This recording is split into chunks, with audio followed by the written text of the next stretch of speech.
What is up, guys? Tony here, and today we're doing another Nvidia Surround review today, also known as 3 monitor setup. We're using the mother of all PC games, the Battlefield 3.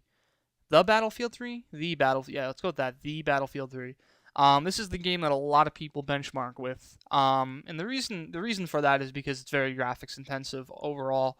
Compared to Far Cry 3, Black Ops 2. I don't even want to talk about Black Ops 2 because their graphics are awful. But regardless, compared to a lot of other games that are not benchmarked, but are played a lot on the PC, and that are modern and released in the same area as Battlefield 3, this game is definitely the most graphics intensive.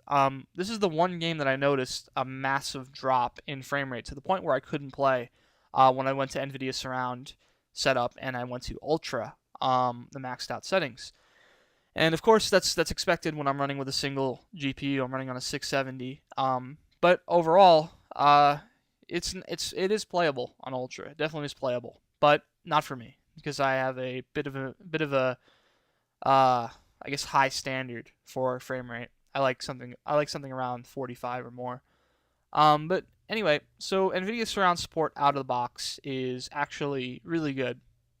They have all the resolution supported natively, including your adjusted resolution for bezel correction, if you know what that is. So it actually does have all of the resolutions set up, ready to go, and you can go right into it. Unfortunately, when you do choose your resolution and you don't have the widescreen fixer on, it is actually very, very poorly done how they set it up. Unfortunately, the mouse is way off. The wherever you need to click with your mouse is always to the left, and when you're trying to turn, it doesn't really line up right. So it's very difficult to play that way in an FPS.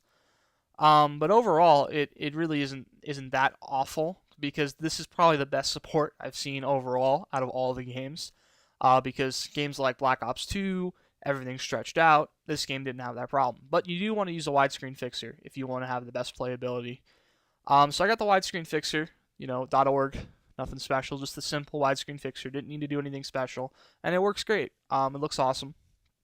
And overall, like I said, if you're going to be playing this game and you want the maximum settings, you want the best gameplay possible, you're going to need an SLI card. You're going to need 2 cards. Not an SLI card, SLI cards, I should say.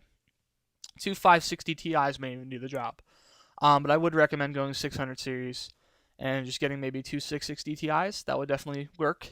I'm probably going to double up my 670 in the next couple weeks, and that's what I'm going to use. But it works pretty good even with a single 670. Just lower your settings a bit. But some people do want to play at ultra at all times. Yeah. So in terms of like usability, like is it worth having on Battlefield 3? As it is a very aesthetically pleasing game, it looks great in Nvidia Surround, and it's also very usable as what do you call it, like an advantage over the players. Because it's a Twitch shooter, and it's good to see people on your sides and things like that. So it's always good to have a little bit of extra view, a little bit of an advantage. It does help a lot. But I guess like overall, to some gamers it may not be worth it because you may have to spend the extra $400 on another graphics card or whatever. But I think it's worth it if you can dish out the money. If you play Battlefield a lot, it's definitely going to be worth it. Now this game is actually starting to date itself. It's almost a year old now. So maybe down the line a new Battlefield to come out, and it'll probably kill my graphics cards even more. But nonetheless, this is a great game to play on Nvidia Surround, and I would recommend it if you get the chance. And yeah, that's pretty much it. This is my review of Nvidia Surround on Battlefield 3. If you want to see more videos like this of me reviewing games on Nvidia Surround, go ahead, comment below, and subscribe. And if you want to recommend any other games for me to try out on Nvidia Surround, go ahead and comment that below, and I'll try as hard as possible to get that game and review it. So that's pretty much it. I'm Tony, and I'll see you guys next time.